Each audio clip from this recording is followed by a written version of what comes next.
A new study from Dalhousie University's Agri-Food Analytics Lab warns that Canadian families could shell out 10 to 20% more for trick-or-treat candy this year compared to 2024. Titled Halloween Candy Will Cost Canadians 10 to 20% More Than Last Year, the National Post article that breaks down how shrinkflation, that sneaky tactic where products get smaller but prices stay the same, is haunting households across the country. Let's crunch the numbers from the 2025 report, which analyzed around 5,000 items from grocery and pharmacy flyers between October 14th and 17th. For a typical suburban family handing out 3 treats to about 60 trick-or-treaters, that's roughly 180 pieces of candy. At an average of 15 cents per item, you're looking at about $27 this year, which is up from $24 in 2024. Toss in some premium options like seaweed snacks or soft drinks, and the bill could climb higher to $35 or even $45. Mini chocolate bars are hit the hardest, up 15% thanks to shrinking portions and skyrocketing cocoa prices. Mini chip bags, they're up 12%, with 10 to 20% fewer chips inside each bag. Gummies and hard candies are up 10%, cans of pop the same, while licorice and taffy see an 8% bump. Even trendier healthy snacks like seaweed snacks are up 5%. So what's the big culprit? Well, cocoa costs have more than doubled since early 2024, fueled by extreme weather in top producers like Ivory Coast and Ghana, causing massive supply disruptions.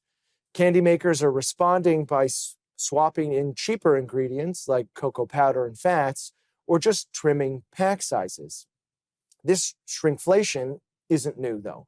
It's spilling over to Christmas, too, with Toblerone bars now 20 grams lighter, Quality Street boxes down 50 grams, and Terry's chocolate orange slimmed from 157 to 145 grams. Inflation's adding fuel to the fire, jacking up sugar and packaging costs across the board. But here's the silver lining, or should I say the candy-coated one. Sylvain Charlebois, the director of the Agri-Food Analytics Lab, says Canadians aren't skimping on the spirit of the season.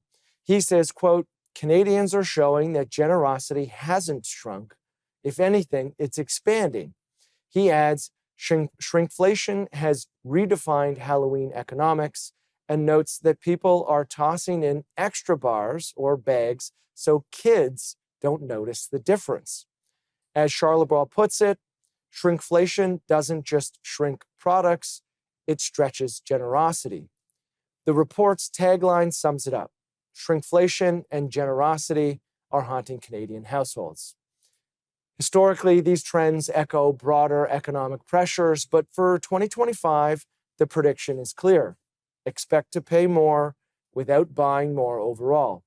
Families are compensating by distributing greater numbers of these tinier treats to keep the Halloween magic alive, preserving traditions amid the crunch. Consumer behavior is key here. While products shrink, dedication to spooky fun remains rock solid, potentially leading to higher spending, but undiminished joy. In conclusion, as cocoa shortages and inflation bite, this Halloween might cost a bit more, but Canadians' big hearts are ensuring the treats will keep flowing. Whether you're stocking up on minis or going premium, plan ahead to avoid a budget fright. Back to you.